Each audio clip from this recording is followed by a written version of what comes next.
the novel. In short, we will try to have a look on the novel.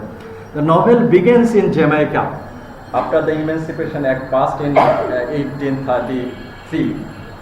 Under the British outlawed slavery in all its colonies. So what is the Emancipation Act? In 1833, there were many British colonies. An act was passed. That act is called Emancipation Act. And according to the Emancipation Act, all slavery will be freed.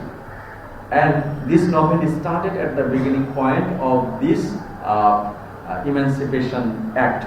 The first part of the novel is told from the point of view of Antoinette Bojwe, a young white girl whose father, a hatred former slave holder. Actually, Antoinette's father was a slave holder. In which way? He was white and he had farm, sugar farm, and many black servants had been working there, and has died and left his wife and children in poverty.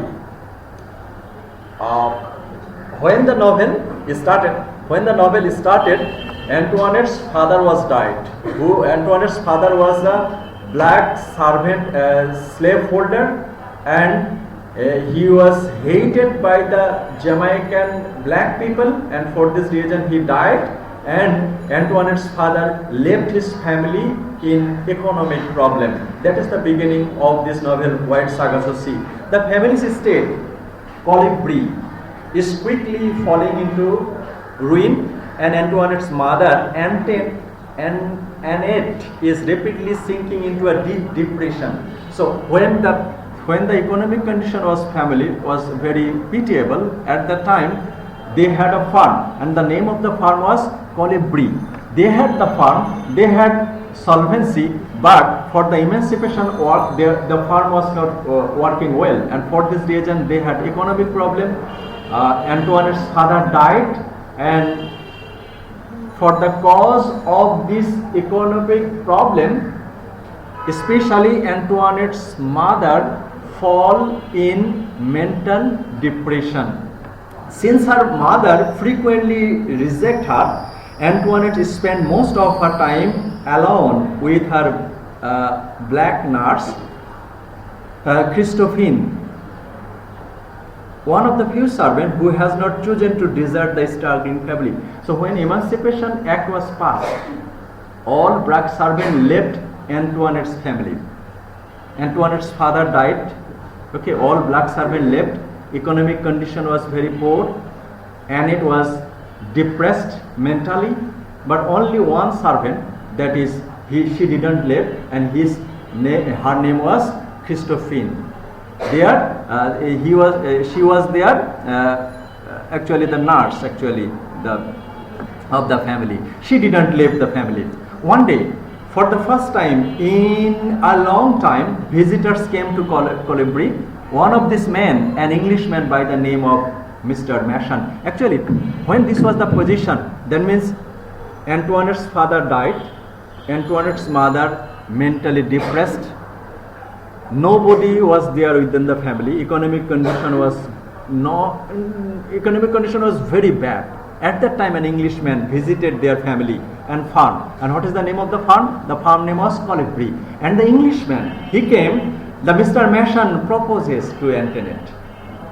Okay, that means Anton, who is Anton? Antoinette's mother. Antoinette's mother. Antoinette's বাবা মারা গেছে, মা মানসিকভাবে অসুস্থ, economic problem severe, কোনো কিছুই নাই। এই সময় একজন ইংলিশম্যান আসলো যার নাম mason.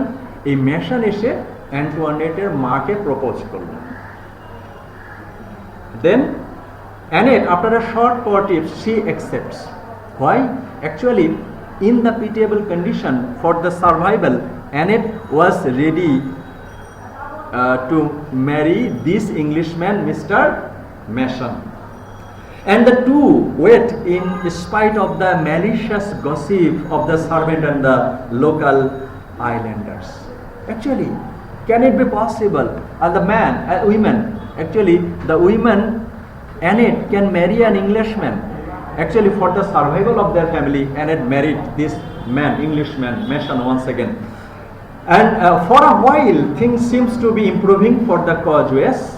That means Annette, Antoinette, and their family, Christophine. Okay, because Mr. Mason married Annette, Antoinette's mother.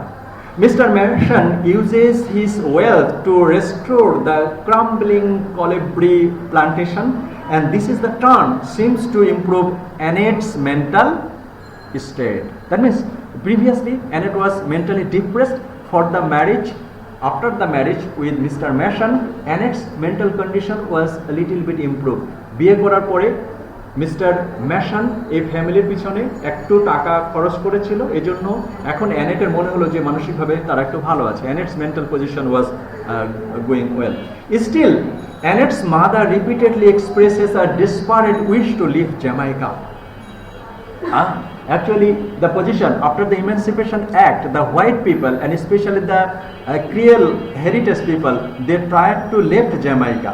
So Annette also tried to leave Jamaica still because she married Mr. Mason. That is the position. Still, for her depressed mentality, Annette always tried to leave Jamaica with all other white people living in Jamaica. She is accurately aware of the fact that the freed blacks still harbor immense hatred towards the white aristocracy. So the freed black servant, they were showing hatred towards the white owner, farm owner and others in Jamaica, and for this reason Annette tried to leave Jamaica. And Mr. Mason, however, fails to realize how dire the situation has become. One night a mob sets the house on fire. Okay, that is the house, their farm, Colibri, and also their house. All things were set on fire one day. By whom? By the black servant who were freed. This fire indicates the hatred towards the colonizers.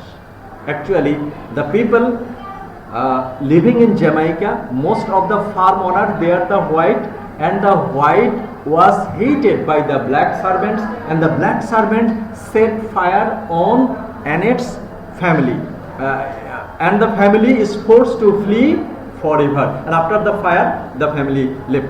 Antoinette wakes up several weeks later at the home at Ancora in the Spanish town. So, like many Creole women, Antoinette's family left Jamaica, and in the second thing we think that Antoinette went to Spain, and there at her aunt's home in Ancora, she learns that her brother has died and her mother has had a mental breakdown. Ancora enrolls Antoinette in a convent school. We see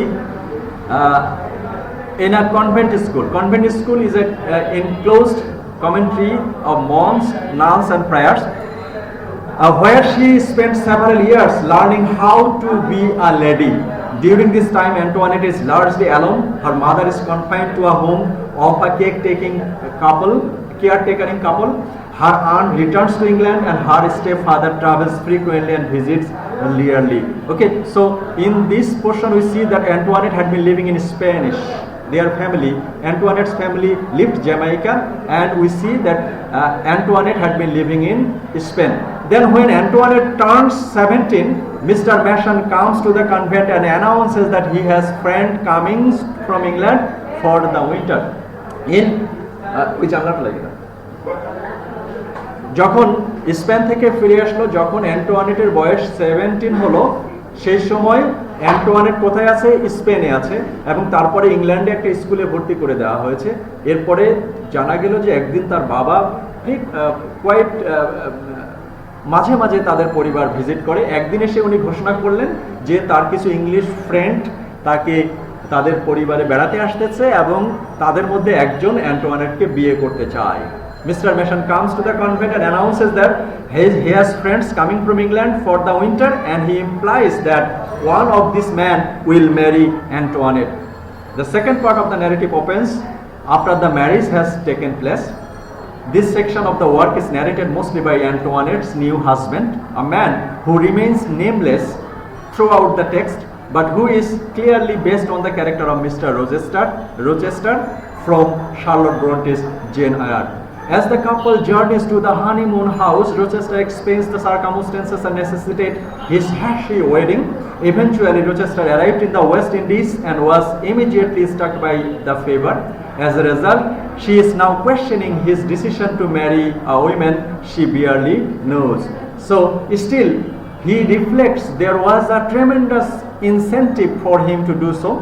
His new wife, stepbrother, has given him unconditional control of her entire dowry. This money enables Rochester, who is a second son and stands to inherit nothing under the English law,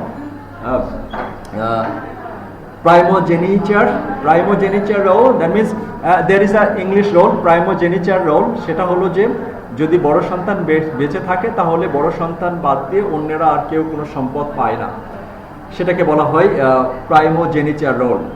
To be financially independent, which is crucial since he has apparently accrued some dishonorable debt.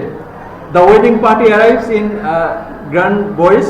Antoinette inherited property on the another island where she spent much of her youth. Rochester is overwhelmed by the scenery, distrustful of the servants and generally displeased with the honeymoon house. Antoinette tries to reassure him and help him understand the Caribbean way of life, and for a while this seems to work. Several weeks pass reasonably happily as the two get to know one another through conversation. Finally, through consummation of their marriage, both soon became addicted to their physical relation. And then one day Rochester receives a letter from from a man who calls him Daniel Coger and insists that he is Antoinette's illegitimate half brother. And in his letter, Daniel tells Rochester that the Englishman has become tricked into the marriage with a mad woman. So in such a way the story moves on, and Christopher actually at that time had been working as a black magic. They went over there and Antoinette, traumatized by the husband's infidelity and disappears for several days. She returns in a state of drunken, okay? And Christophany also comes to the house and accuses Rochester of psychologically destroying Antoinette. So Antoinette also became mad for the incidents. Okay, the short final portion of the novel starts off with a view of paragraphs from the perspectives of Grace Poole, the women hired to guard Antoinette in the attic where she has been imprisoned. Grace reveals that she is being paid well for her services. Ironically, Rochester's father and brother have died and left him everything. Okay, so she really is a mad woman, and at night she explains that when Grace Poole is asleep, she steals the keys to the attic and sneaks about the house. One night, after a recurring dream of fire, she gets up and takes a candle and prepares to burn down the house. So we see the Bertha set fire on the house. In the same way, in this novel, Antoinette set fire on the house. There is a similarity of these two novels. Okay, and